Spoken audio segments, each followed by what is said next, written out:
Hi ಎಲ್ರಿಗೂ ನಮಸ್ಕಾರ. Welcome back to my channel Flossy kitchen log with Bhoomi. ಇವತ್ತಿನ ವಿಡಿಯೋದಲ್ಲಿ ಡಾಬಾ ಸ್ಟೈಲ್ ಅಥವಾ ರೆಸ್ಟೋರೆಂಟ್ ಸ್ಟೈಲಲ್ಲಿ ಮಾಡೋ ಅಂತಹ ಮಶ್ರೂಮ್ ಗೀ ರೋಸ್ಟ್ನ ಹೇಗೆ ಮಾಡೋದು ಅಂತ ನೋಡೋಣ. ತುಂಬ ಈಸಿಯಾಗಿ ಕ್ವಿಕ್ಕಾಗಿ ಮಾಡ್ಬೋದು. ನಾನು ಹೇಗೆ ಮಾಡೋದು ಅಂತ ತೋರಿಸ್ಕೊಡ್ತಿದ್ದೀನಿ. ತುಂಬ ಇಂಗ್ರೀಡಿಯೆಂಟ್ಸ್ ಏನು ಬೇಡ, ಮನೇಲೇ ಇರೋ ಇಂಗ್ರೀಡಿಯೆಂಟ್ಸ್ನ ಬಳಸ್ಕೊಂಡು ಹೇಗೆ ಮಾಡೋದು ಅಂತ ನೋಡೋಣ. ಬೇಕಾಗಿರೋಂಥ ಇಂಗ್ರೀಡಿಯೆಂಟ್ಸ್: ಮಶ್ರೂಮ್, ಬೆಳ್ಳುಳ್ಳಿ, ಶುಂಠಿ, ಓಂಕಾಳು, ಮೆಣಸು, ಲವಂಗ, ಚಕ್ಕೆ, ಜಾಯಿಪತ್ರೆ ಮತ್ತು ಅನಾನಸ್ ಹೂವು, ಅನಾನಸ್ ಮೊಗ್ಗು, 1 ಸ್ಪೂನಷ್ಟು ಗಸಗಸೆ, ಒಂದು ಅರ್ಧ ಸ್ಪೂನಷ್ಟು ಅರಿಶಿನ, ಅರ್ಧ ಸ್ಪೂನಷ್ಟು ಮೆಂತ್ಯ, ಸ್ವಲ್ಪ ಬೆಳ್ಳುಳ್ಳಿನ ಗಿಜ್ಜಿಟ್ಕೊಂಡಿದ್ದೀನಿ, ಸ್ವಲ್ಪ ಜೀರಿಗೆ, ಹಾಗೆ ಧನಿಯಾ ಕಾಳುಗಳು ಒಂದು 3 ಸ್ಪೂನಷ್ಟು, ಒಂದು 7 ರಿಂದ 8 ಒಣಮೆಣ್ಸಿಕಾಯಿನ ನೆನೆಸಿಟ್ಕೊಂಡಿದ್ದೀನಿ, ಸ್ವಲ್ಪ ಹುಣಸೆ ಹಣ್ಣನ್ನು ನೆನೆಸಿಟ್ಕೊಂಡಿದ್ದೀನಿ, ಹಾಗೆ ರುಚಿಗೆ ತಕ್ಕಷ್ಟು ಉಪ್ಪು ಮತ್ತು ಮನೆಯಲ್ಲೇ ಮಾಡಿರೋಂಥ ಹಸುವಿನ ತುಪ್ಪ. ಮೊದಲಿಗೆ ಒಂದು ಪ್ಯಾನ್ನ ಬಿಸಿಗಿಟ್ಟು ಅದಕ್ಕೆ ಧನಿಯಾ ಬೀಜ, ಜೀರಿಗೆ, ಸೋಂಪು ಕಾಳು, ಮೆಣಸು, ಲವಂಗ, ಚಕ್ಕೆ ಮತ್ತು ಜಾಯಿಪತ್ರೆ, ಹಾಗೆ ಅನಾನಸ್ ಹೂವು ಮತ್ತು ಅನಾನಸ್ ಮೊಗ್ಗು ಸ್ವಲ್ಪನೇ ತೊಗೋಬೇಕು. ಹಾಗೆ ಒಂದು ಅರ್ಧ ಸ್ಪೂನಷ್ಟು ಮೆಂತ್ಯ, 1 ಸ್ಪೂನಷ್ಟು ಗಸಗಸೆ ನೀಟಾಗಿ ಫ್ರೈ ಮಾಡ್ಕೋಬೇಕು. ಮೆಂತ್ಯನ ಸ್ವಲ್ಪನೇ ತಗೊಳ್ಳಿ, ಏಕೆಂದರೆ ತುಂಬ ಕೈ ಬಂದುಬಿಡುತ್ತೆ. ಹಾಗಾಗಿ ಟೇಸ್ಟಿಗಷ್ಟೇ ನಾವಿಲ್ಲಿ ಮೆಂತ್ಯನ ಯೂಸ್ ಮಾಡ್ತಾ ಇದ್ದೇವೆ. ಮತ್ತು ಸ್ಪೈಸಸ್ಸು ಅಷ್ಟೇ, ಒಂದು 5 ರಿಂದ 6 ಕಾಳಷ್ಟು ಮೆಣಸು, ಒಂದು 4 ಕಾಳು ಲವಂಗ, ಜಾಯಿಪತ್ರೆ ಒಂದೇ ಒಂದು ಎಲೆ, ಒಂದು 4 ಚೂರು ಚಕ್ಕೆ, ಒಂದೇ ಒಂದು ಅನಾನಸ್ ಹೂವು, 1-2 ಮೊರಾಟಿ ಮೊಗ್ಗು, ಇಷ್ಟು ಮಾತ್ರ ತಗೊಳ್ಳಿ. ಫ್ರೈ ಮಾಡ್ಕೊಳ್ಳಿ ನೀಟಾಗಿ ಕೆಂಪಗಾಗೋವರೆಗೂ ಹುರ್ಕೊಂಡ್ಮೇಲೆ ಎತ್ತಿಡ್ಕೊಬೇಡಿ ಒಂದು ಸೈಡ್ಗೆ.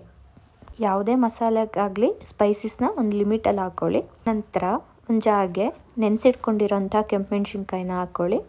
ನಿಮ್ಮ ಹತ್ರ ಬ್ಯಾಡಗೆ ಮೆಣಸಿನ್ಕಾಯಿ ಇತ್ತು ಅಂದರೆ ಬ್ಯಾಡಗೆ ಮೆಣಸಿನ್ಕಾಯಿನ ಯೂಸ್ ಮಾಡಿ, ತುಂಬ ಕಲರ್ ಬರುತ್ತೆ. ಹುರಿದಿಟ್ಕೊಂಡಿರೋಂಥ ಸ್ಪೈಸಸ್ನ ಹಾಕ್ಕೊಳ್ಳಿ.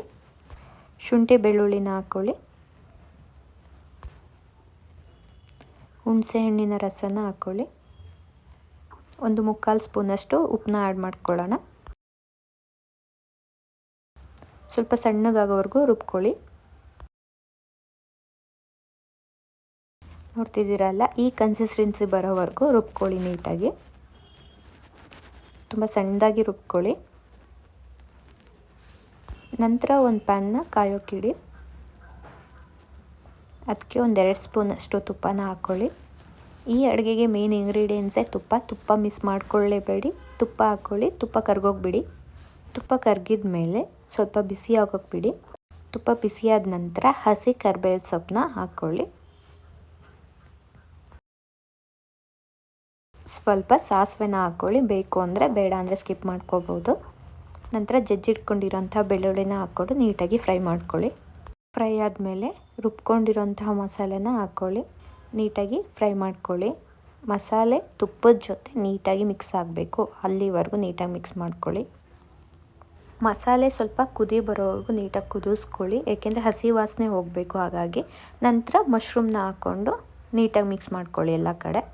ಮತ್ತು ನೆನಪಿರಲಿ, ಯಾವುದೇ ರೀತಿ ವಾಟರ್ನ ಹಾಕೋಬೇಡಿ ಇದಕ್ಕೆ. ಏನಕ್ಕೆ ಅಂದರೆ ಮಶ್ರೂಮ್ ಬೇಯ್ತಾ ಅದೇ ನೀರು ಬಿಡುತ್ತೆ. ಮತ್ತು ವಾಟರ್ನ ಹಾಕೊಂಡ್ಮೇಲೆ ಏನಾಗುತ್ತೆ ಅಂದರೆ, ಈ ಮಶ್ರೂಮ್ ನೀರು ಬಿಡೋದು ಮತ್ತು ವಾಟರ್ ಅದು ಇದು ಸೇರಿಸಿ ಸ್ವಲ್ಪ ಗ್ರೇವಿ ಥರ ಆಗೋಗ್ಬಿಡುತ್ತೆ. ಆ ಥರ ಮಾಡ್ಕೋಬಾರ್ದು. ಅಂದರೆ ವಾಟರ್ನ ಆ್ಯಡ್ ಮಾಡ್ಕೋಬೇಡಿ. ನೀಟಾಗಿ ಎಲ್ಲ ಕಡೆ ಮಿಕ್ಸ್ ಮಾಡಿಕೊಂಡು ಒಂದು ಸ್ವಲ್ಪ ಅರಿಶಿನ ಪುಡಿನ ಹಾಕ್ಕೊಳ್ಳಿ. ಒಂದು ಚಿಟಕಿ ಹಾಕ್ಕೊಳ್ಳಿ ಸಾಕು. ಮತ್ತು ಸ್ವಲ್ಪ ಉಪ್ಪನ್ನ ಹಾಕ್ಕೊಳ್ಳಿ. ಉಪ್ಪನ್ನ ಮಸಾಲೆಗೂ ಆ್ಯಡ್ ಮಾಡ್ಕೊಂಡಿರ್ತೀರ, ಇಲ್ಲೂ ಹಾಕ್ಕೊಳ್ಳುವಾಗ ನೋಡ್ಕೊಂಡು ಹಾಕ್ಕೊಳ್ಳಿ.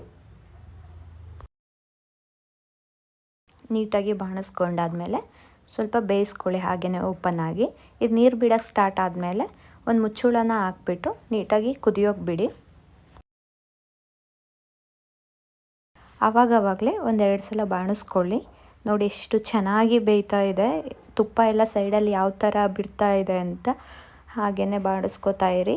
ಇದು ಸ್ವಲ್ಪ ಗಟ್ಟಿ ಆಗೋವರೆಗೂ ನೀಟಾಗಿ ಬಾಣಿಸ್ಕೋತಾನೆ ಇರಿ ಆವಾಗವಾಗ.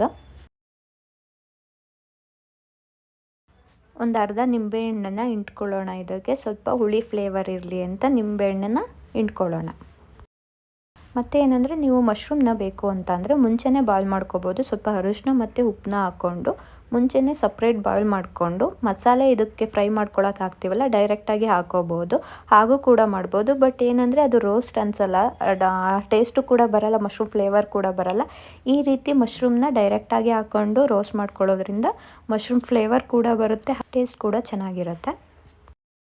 ಈ ರೀತಿ ಕಂಪ್ಲೀಟಾಗಿ ಮಸಾಲೆಲೇ ರೋಸ್ಟ್ ಮಾಡ್ಕೊಳ್ಳೋದ್ರಿಂದ ತುಂಬ ಟೇಸ್ಟ್ ಎಕ್ಸ್ಟ್ರಾ ಫ್ಲೇವರೇ ಕೊಡುತ್ತೆ ಅಂತ ಹೇಳ್ಬೋದು. ಈಗ ಮಶ್ರೂಮ್ ಗೀ ರೋಸ್ಟ್ ರೆಡಿ ಆಗಿದೆ. ಅದಕ್ಕೆ ಸ್ವಲ್ಪ ಫೈನಲ್ ಟಚ್ ಆಗಿ ಕೊತ್ತಂಬರಿ ಸೊಪ್ಪು ಮತ್ತು ಹಸಿ ಕರಿಬೇವು ಸೊಪ್ಪನ್ನ ಮತ್ತೆ ಆ್ಯಡ್ ಮಾಡ್ಕೊತಾ ಇದ್ದೀನಿ. ನೀಟಾಗಿ ಮಿಕ್ಸ್ ಮಾಡಿಕೊಂಡು ಸ್ವಲ್ಪ ಬೇಯೋಗಿ ಬಿಡೋಣ. ನೋಡ್ತಿದ್ದೀರಲ್ಲ ಎಷ್ಟು ಗಟ್ಟಿಯಾಗಿ ಬಂದಿದೆ ಅಂತ. ಈ ಥಿಕ್ನೆಸ್ಸಿಗೆ ರೋಸ್ಟ್ನ ನೀವು ಬಾಯ್ಲ್ ಮಾಡಿಕೊಂಡ್ರೆ ಸಾಕು.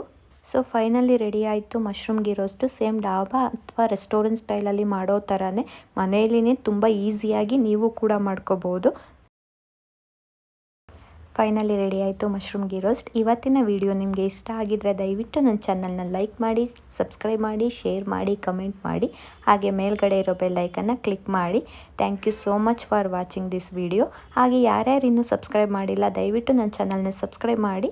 ಇನ್ನು ಟೇಸ್ಟಿಯಾಗಿರೋಂತಹ ಅಡುಗೆಗಳನ್ನ ಈಸಿಯಾಗಿ ಮನೇಲೇ ಹೇಗೆ ಮಾಡ್ಕೋಬೋದು ಅಂತ ನನ್ನ ಚಾನಲ್ನಲ್ಲಿ ನೀವು ನೋಡ್ಬೋದು. Thank you so much.